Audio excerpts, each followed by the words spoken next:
Well, good morning, everyone. Thank you for joining us. My name is Steve Case with Electro, and welcome to the Test and Measurement Ecosystem coverage for DDR5 webinar. We're going to get started soon, but I'd just like to introduce our speaker this morning, which is Peter Villanueva. He is Electro-Rent's digital applications engineer, and aside from being a very busy person working for Electro-Rent, he's got over 25 years in experience with ASIC systems and design, and lots of other good experience for us to cover. And I've been in electronics for a while, and this is all very interesting stuff. I'm interested in signal integrity type topics, so this is going to be a great one for us. And so, Peter, anything you want to add? No, that's be all, and thank you so much for attending the webinar today. Oh, one thing, Peter, just wanted to point out for all of our listeners out there, we do have a questions and answers session that we're going to be doing, and the ability to ask a question is in the box. It'll be unlikely that I'll be able to answer it unless it's something like stock or something like that. I try to get back to you on that, but we'll save the questions to the end, and then we will answer those. So we'll that'll be it. I'll let you go. Thank you, Peter. Thank you. So far, today we are going to cover, like Steve mentioned earlier, the DDR test and measurement ecosystem. The agenda will be cover the quick introduction and definition, the DDR5 advantages over the DDR4 DIMMs, and DDR5 versus DDR4 bandwidth performance. What are the DDR5 design challenges, and also the DDR5 transmitter compliance test and the receiver test. And my apologize, the number 6 there supposed to say receiver. And then we can have a question and answer section at the end. But the focus is just like the title said, we want to focus on the test and measurement equipment for the DDR5. So this one is, we quickly just go to some of the definition. Probably everyone already know, but just for those who just begin to work on the DDR5, it's good to have a summaries. So for the DDR5, as we already know that the CPU performance is kind of plateau out if you look at this slide right here. But to improve the bandwidth and the efficiency of the system level, the CPU architecture itself is going to move to a multi-core, right? And because new CPU now have more cores than ever, in order to improve the performance at the system level, is also improvement in the RAM industry have to be made to keep up with the bit per second core bandwidth demands. So because of that, and DDR5, which is back in 2017, they're already working on this. But now DDR5 is beginning to release out to the general public. So as you can see here, the multi-cores architecture of the CPU is keep increasing, and also the memory bandwidth have to keep up with that architecture in order to have a better system performance in terms of how the data rate is going to transfer. So for the RAM, basically it's a random access memory. So when we say RAM, it means dynamic random access memory, DRAM, or more precisely is a synchronized dynamic random access memory. So they are basically they are all the same. It's just different terminologies. DDR stand for double rate. double data rate. This is like the 4th, 5th generation of DDR-RAM. So DDR-RAM is an advanced version of the SD-RAM, which is sometimes referred to the SD-RAM2. DDR memory is well equipped to send and receive signal twice per clock cycle. It can transfer data also twice as fast as regular SD-RAM chips. And so like for 5G cloud-based data center, all of this is require faster memory, and then also the double the data transfer rate. Yeah. So here's we're going to look at some of the DDR5 versus DDR4, DDR5 advantages over DDR4 DIMMs. The DIMM is the do-in-line memory module. That's what it stands for. So just quickly look at this slide. We can see that the performance-wise compared to DDR4 at 3200 transfer rate versus DDR5 3200, you can see that the performance is about 1.3x faster. And when you move to DDR4 3200 compared to DDR5 4000, it's kind of 1.87x. So this is this data is pretty general public data out there, and the similar, and this is based on certain system simulation. So at the so in terms of looking at the performance and the efficiency of the DDR5 is kind of the new technology of the memory that will keep up with the system performance in terms of a multi-core APU or CPU. Especially if you look at the AMD multi-core, you're looking at the Intel multi-core. So on this slide, we are talking about DDR5 versus DDR4, right? So DDR5 scale up to 6.4 gigabit per second. So we kind of never have enough memory bandwidth, and DDR5 helps feed that insatiable need for speed. So while DDR4 DIMM top out at 32 gigabit per second at the clock rate of 1.6 gigahertz, the DDR5 will deliver a 50% bandwidth increase to 4.8, and eventually the goal is to get up to 6.4 gigabit per second. And also the other advantage is the low voltage means low power, right? So second major change is the reduction in operating voltage VDD. So DDR RAM and buffer chip, which is the registering clock driver RCD, for the drop from 1.2 down to 1.1. So lower VDD means smaller margin for noise color immunity, which is that's kind of like something that we all have to worry about, the noise immunity, which the designer will have to redesign of the implementation.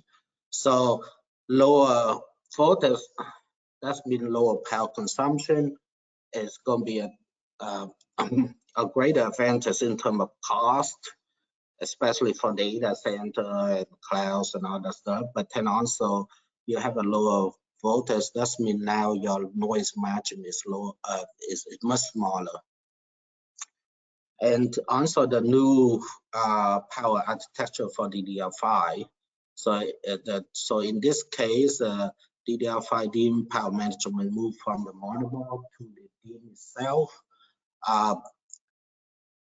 DDR5 will have a 12-volt power management IC PMIC. PMIC is a power management integrated controller on the DIMM. So now it's kind of more scalable in terms of the voltage that you're going to be using. It's also helping with the signal integrity and noise with better on-DIMM controller of the power supply.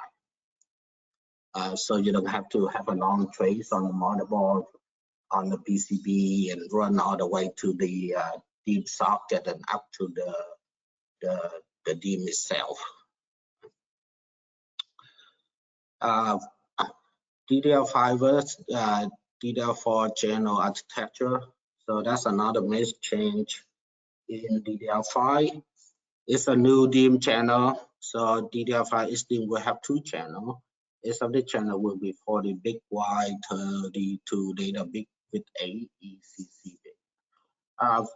So totally it's 64 bit totally. So it's very similar, but here you can look at the tutorial here is have 2 independent channels. So it's improved memory asset efficiency. So not only to get the benefit of speed bump with DDR5, the benefit of that higher mega transfer per second color efficiency. DDR5, the RCD provide 4 output clock per side. So that's why the 32-bit data of each 40-bit channel consists of 8-bit LAN. And each of this LAN get independent clock signal from the RCD. So the RCD purpose is try to buffer in the command address and whatnot that it needs to provide to the channel. So independent clock improves signal integrity. So now you don't have the global clocks. Helping to address the lower noise margin issues raised by lowering the VDD. And here's another one. Is a longer burst length. DDR5 burst sharp and burst length will be extended to 8 and 16. DDR4 is a BL8, right? So this one is have a BL16, allow a single burst to access 64 bytes of data. So this is so happen that it's also happening now with the BL16 is also happening now with the it's kind of the same width of the CPU cache. So that's also happening now, like, you know, how much data you can transfer and how fast it go, and so now it's kind of the same width of the CPU cache. DDR5 support high capacitor DRAM. DDR5 buffer chip DIMMs. The server or the system can use the density up to 64 gigabit RAM in a single die package. And DDR5 support feature like on-die ECC, transfer mode, post packet repair, and read and write CRC mode to support higher capacitor DRAM. So this is all the great thing about DDR5.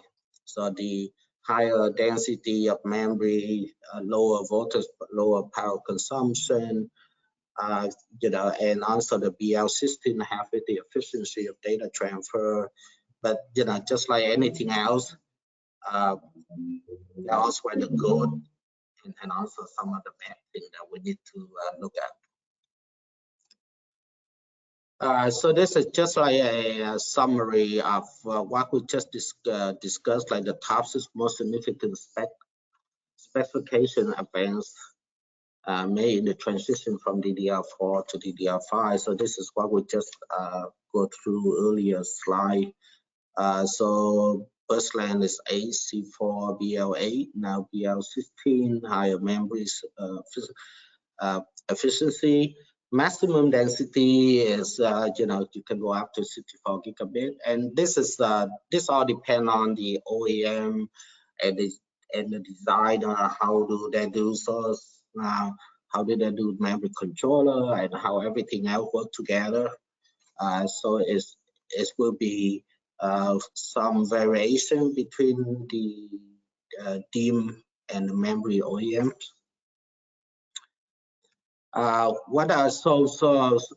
that we just spoke about all the good thing about the DDR5, but then just like anything else, it will come with especially you have a high data rate now, go from 3.2 from DDR4 up to 6.4, 6.2 on the DDR5. So all of this higher speed data rate, the electrical part of it is the main concern, right? So raise a new round of signal integrity challenges. So those are signal integrity is always the one that all the memory designer have to concern about. So the designer will need to ensure that all the motherboard, the DIMMs can handle the highest signal speed when performing system level simulation, system integrity testing, and all the DRAM location need to be checked, like the four corners, worst case analysis, the four corner validation analysis. All of those now have to be carefully checked. DDR5, the RCD and CA bus receiver will also require DFE option to ensure good signal reception. This one, like for example now, because your noise margin is much smaller, so you will have to be sure that your eyes is still good. That way can does require some equalization, right? So there will be some equalizer within the memory design itself to ensure that your eye is open, because now you have like maybe 40% reduction of the noise margin out. So it's very tight. And also the power distribution network can handle the load of running at higher speed.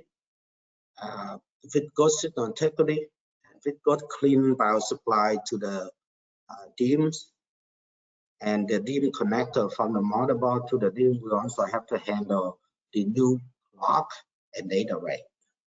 And the one that's at least for me in the past that I'm more concerned about every design is the PCI layout, especially for the EMI and the MSC.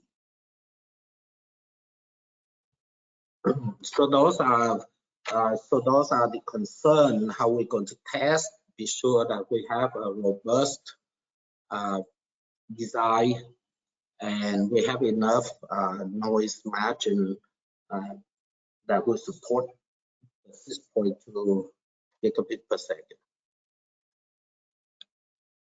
So on this continuing slide here is we are just like I mentioned before, the purpose is trying to focus on what kind of equipment that will like after we have the post-silicon coming back, we doing some early development of the DDR, what kind of test equipment that we need to do either R&D, prototype, and post-silicon.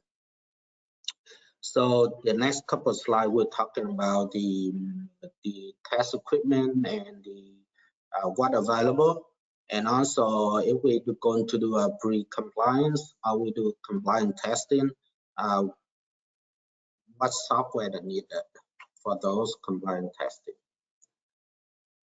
So here we talk about the DDR5 test motivation, right? When we're talking about high speed data rate, we talk about lower VDD. We talk about signal integrity, lower noise margin. So those are, and EMI, EMC, those are the most critical things. So the system topology here impact on the DDR5 operation, the long, medium, short channel, because not every board designer is going to be the same.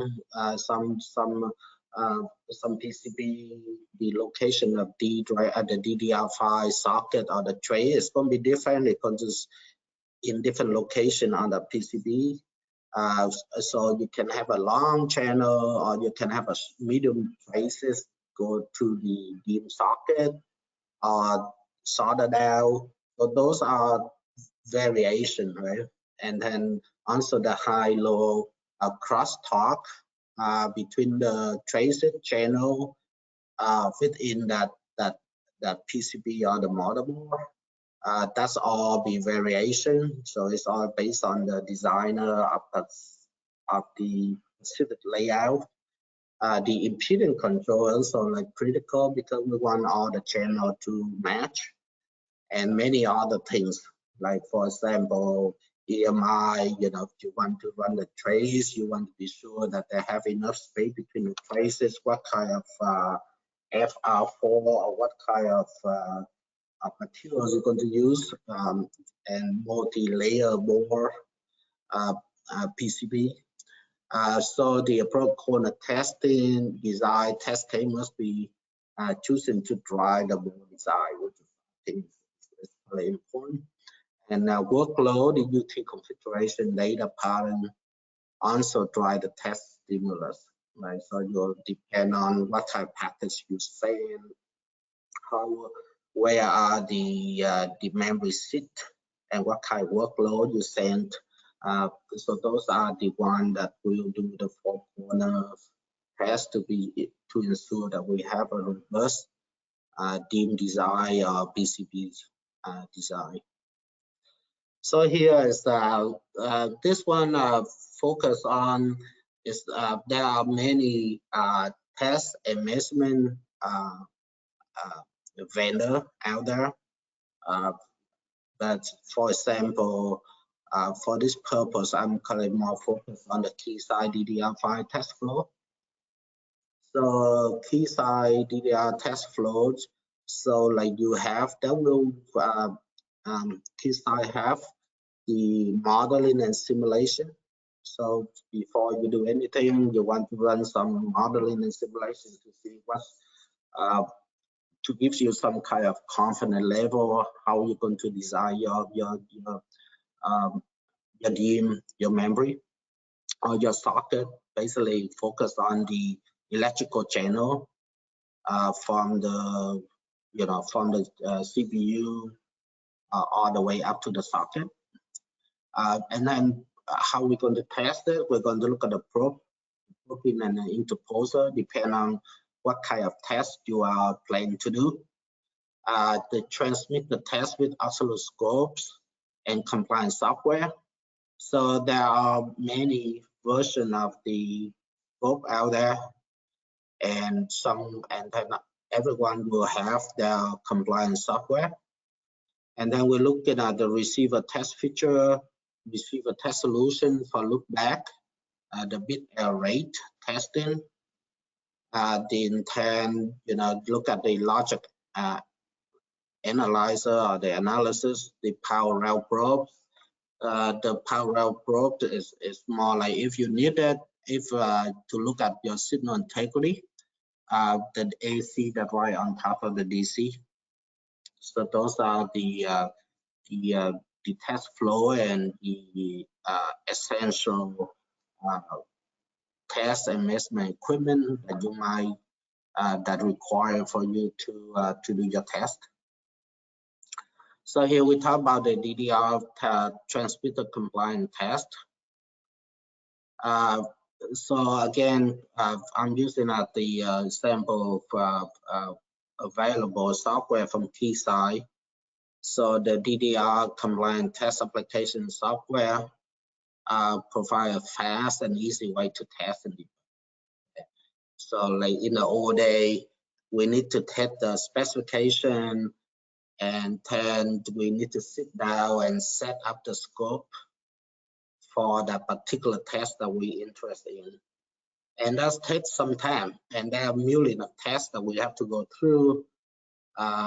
So we manually have to set up everything to be sure that particular test will pass or fail. With the compliant test software, all of that's built into the software. So we just have to load up the software on the scope.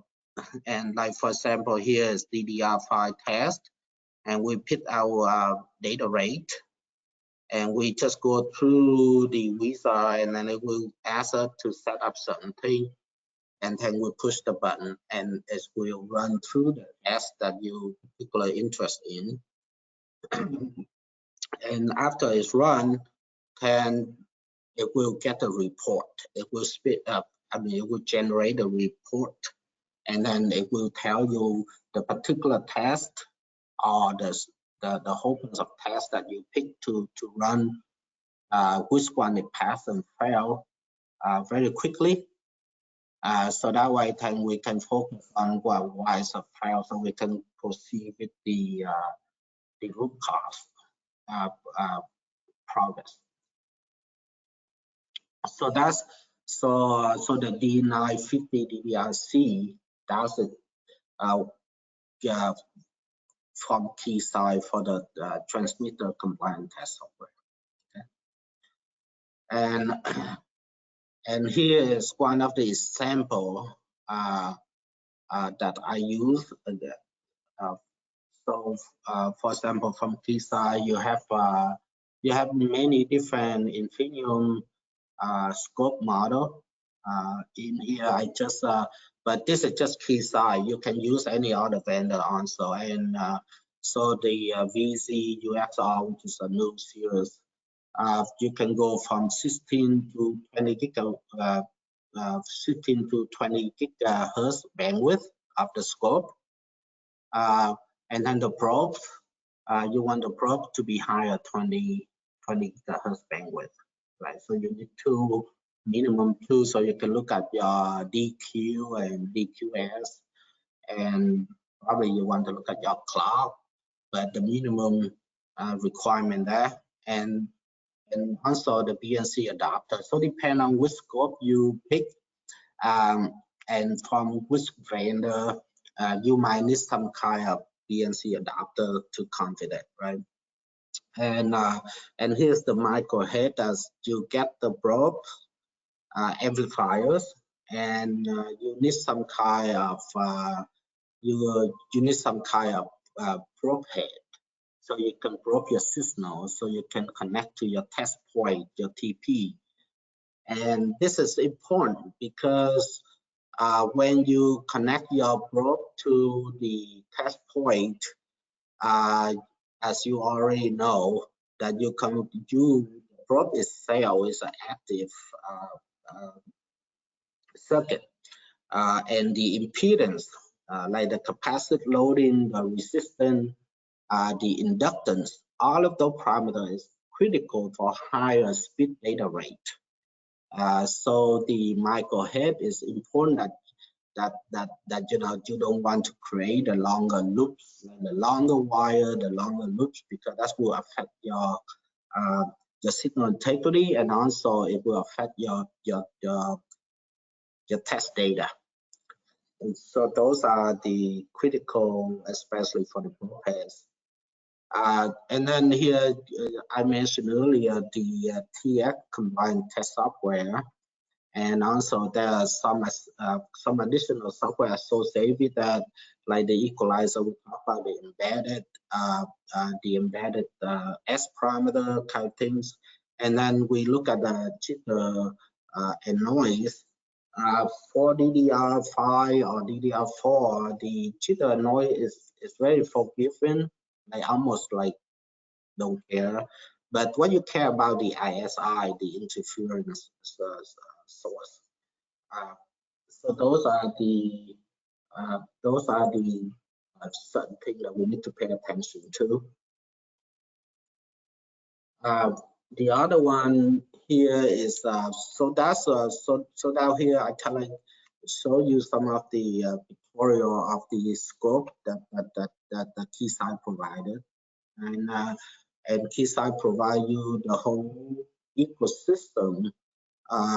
What you did, just like we look at the test flow earlier slide, what you need to go from A to Z, basically.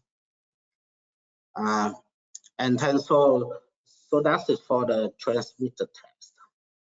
And here we're talking about the DDR5 receiver compliance.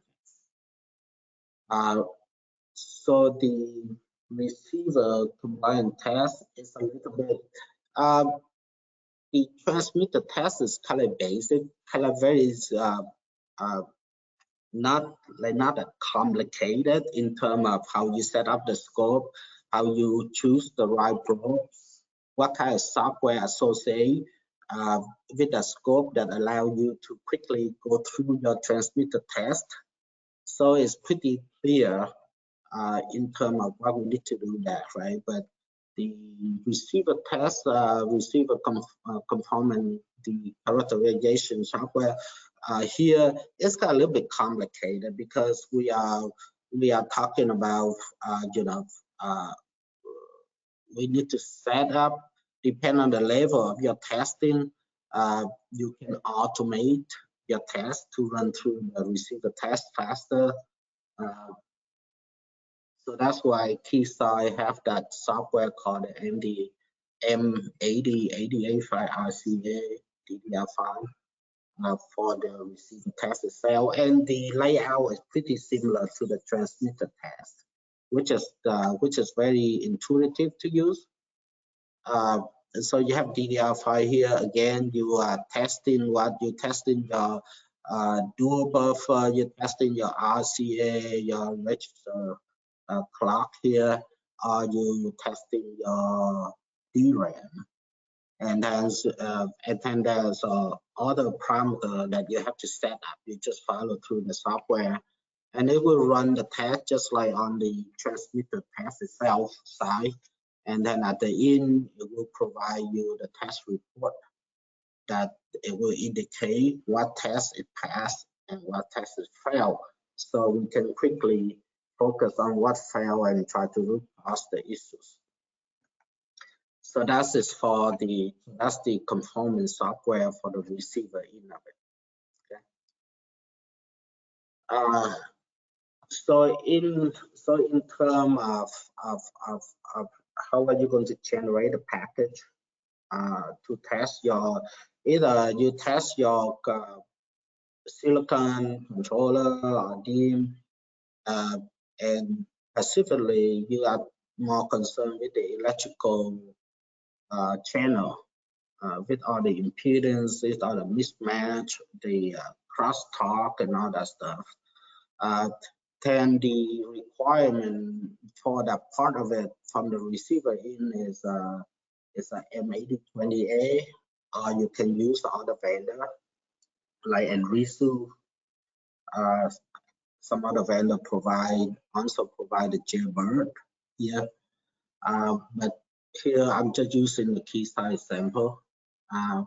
So the data rates of the M8020 is 8.5 up to 16 gigabit per second, and you can expand it up even to 32 gigabit per second if you want to go higher to give you some robust test to break or whatever you need to do. It have integrated jitter injection like the random noise, the periodic noise, the sinusoidal noise. So it have all of that for you to inject to set up some noise. It have the emphasis for whatever you need to test. It have the integrated adjustable ISI for loss emulation. Right, so DDR5, DDR4, the more concerned about is more concerned of the ISIs compared to the jitter noise. So the M8020 also have the capability for you to set up your ISI and induce on top of what you're sending out, the data you're sending out. It have a built-in clock data recovery and the equalization. Right? So we talked about the equalization a little bit earlier, and this is important. This is part within the controller of the RAM that you are designed because you want to ensure that you have an open eyes. So inside you have a DFE, you have other equalization, the CTLE and other stuff that is kind of depend on particular designer and particular how you implement those to be sure that your memory is robust and is meet all the specification. And also the J-BERT is also have the software right over here. You can load up the software here. This software will control the J-BERT. You can set up the package you send out. You will set up your ISI if you want to, and then your random noise, your jitter injection, and all that stuff, right? And the most important thing here is also have the data clock recovery and the loop back. So for example, if you look at this tutorial, you will see, you send out some package here, and then you loop it back. And what it does is it will take the data you send out. Let's say you send 0001111 from the PPG, which is the pattern generator. You send the package out here, and then you want to look at this channel, and you can look at the scope to see how good it look, and then you look it back here. And what it takes is like on a simple term, it takes the data is sent out and the data is receiving back and is compared. And let's say you send out 0001111, and so happen one of the bit is flipped down to 0. So the J-BERT will tell you that, oh, you have an error, right? And so you can go and see, is that because too much noise, it flipping my my bit from 1 to 0, or what exactly the root cause, right? So that's why the J-BERT is very robust in terms of how you're going to set up certain parameter and what exactly tests you want to test and all that stuff. Here is the DDR5 CPCT. So this one is also provided by Keysight and the third vendor. You can get this test feature. So here is like all your channel, here your socket, and then this is just like acting at a DIMM. So for the test feature, it's like we all don't want to have anything to do with test feature, but it is a critical part of the setup. So the Keysight also provide you some of this test feature if needed. So you can do your early testing, and you can take the parameter and put it back into your simulation and try to improve your early development of the DIMM. Or you can test it as the prototype to see what kind of signal integrity you have, what kind of impedance you have that gives you a high level of confidence in your design before you tape out or after your post-silicon.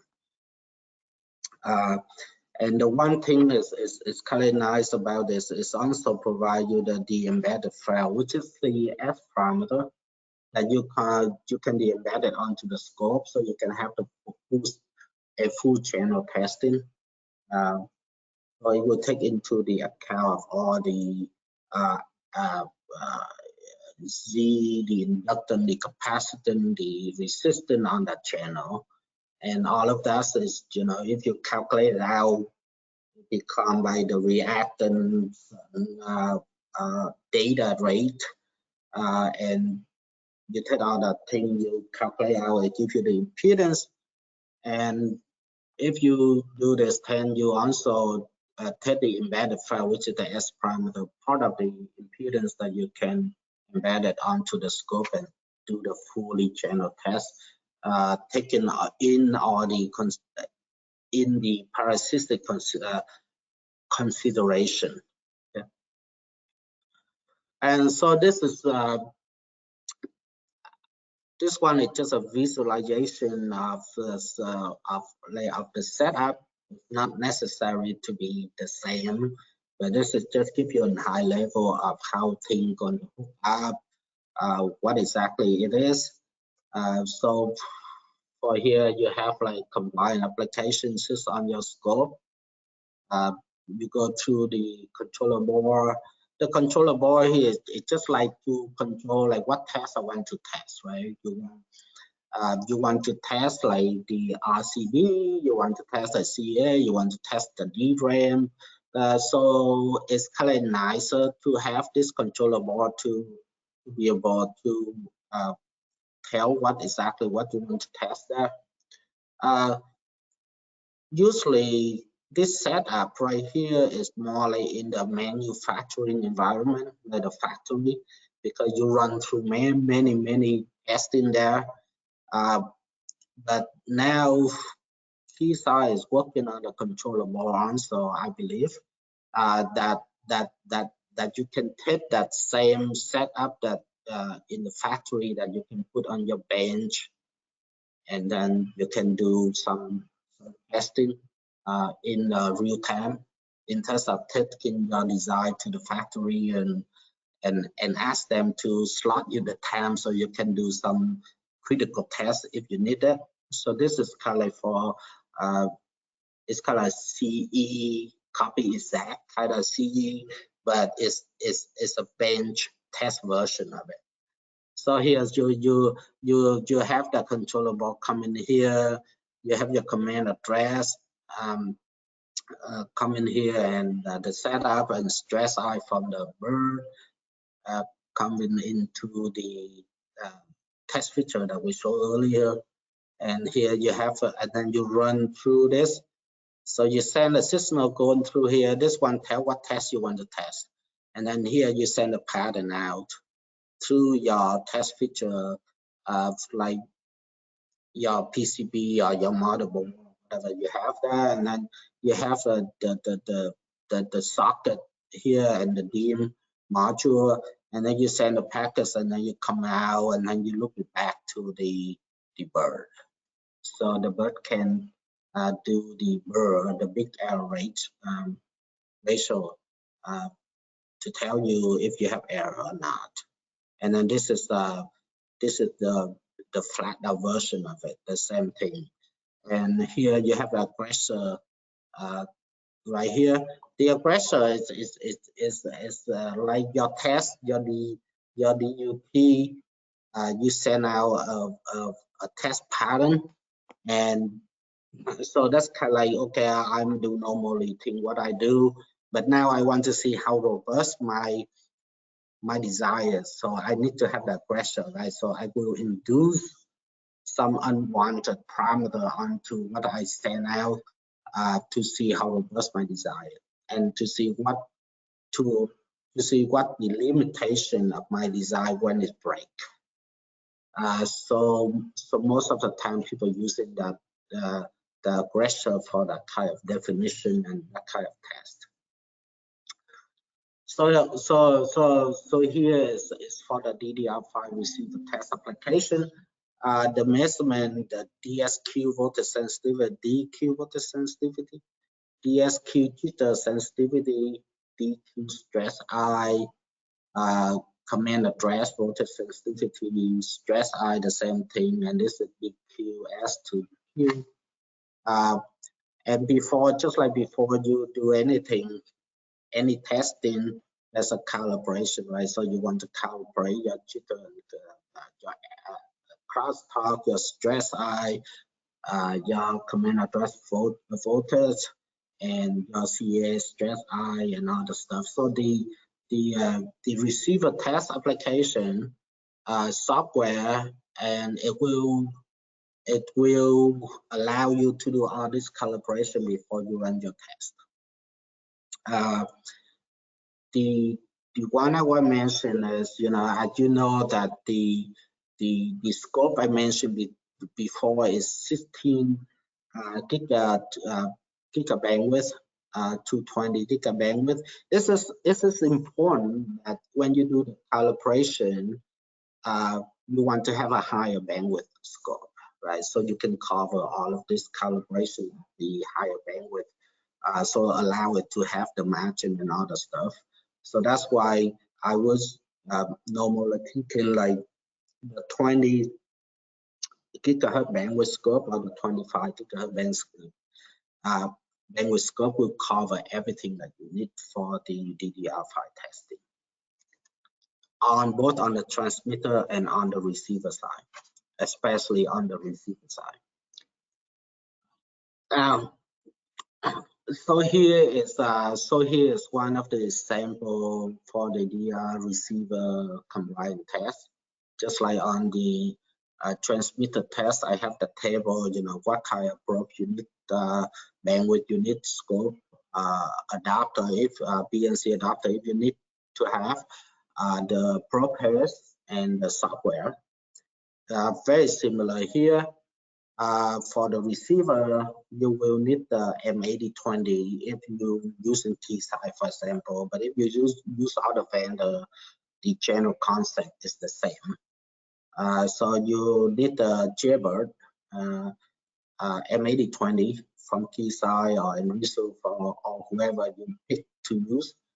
And you get to have some option in that J-BERT, right? Because it's required. So you have your advanced register, you have your analyzer equalization, you have your recovery clocks, and then you have your ED, which is the error detector. So that's why when you do a look back, then you have your error detector to take the package in and do the error analysis. And then on the aggressor that we just spoke about, you have a module called M8051, and those are the aggressor that will provide you additional, allow you to induce certain unwanted parameters on top of what you're testing, again, to see how robust your design is. And then beside that, down the software, you will have your software, your receiver combined software that you can run all the tests similar to the transmitter part of it. And then down below you have your controller software, so you can control the J-BERT.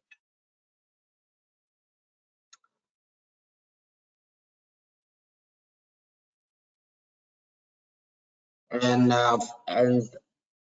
for that, I think the presentation is come to an end here, Steve. Well, Peter, that was awesome. Thank you very much. This is going to be our Q&A period.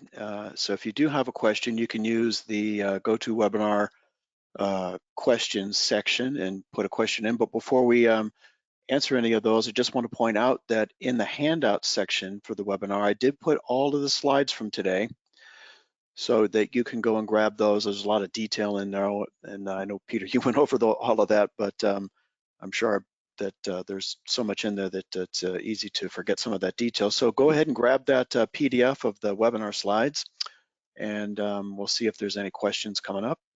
And I don't see any yet, but